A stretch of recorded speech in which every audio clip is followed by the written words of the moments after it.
दोस्तों मिस्त्री अली हसन अड्डा फतेहपुर ते काम कर रहा है अपनी वर्कशॉप ते अलहमदुलिल्लाह जी चीज़ तैयार करेंदा है उन्होंने मालूमात सारी देंदा है जितना भी वो काम करेंदा है जी डिटेल होंदी है सारी मालूमात देंदा है। बाकी दोस्तों ये असी चमचा तैयार किया है ये तुहाडे सामने मुकम्मल ये तैयार हो गई है बिल्कुल ये डिज़ाइन भी क्लियर हो गई है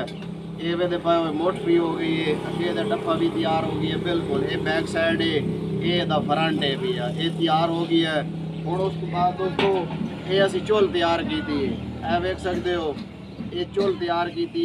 बड़ी मजबूत ते बेहतरीन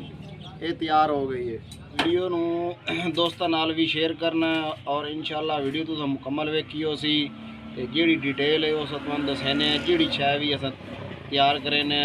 वो स्टेप बाय स्टेप अस डिटेल दसने उम्मीद करें वीडियो अच्छी लगी है तो लाइक करो साढ़े चैनल को सब्सक्राइब करो। मिलते हैं किसी नेक्स्ट वीडियो में तब तक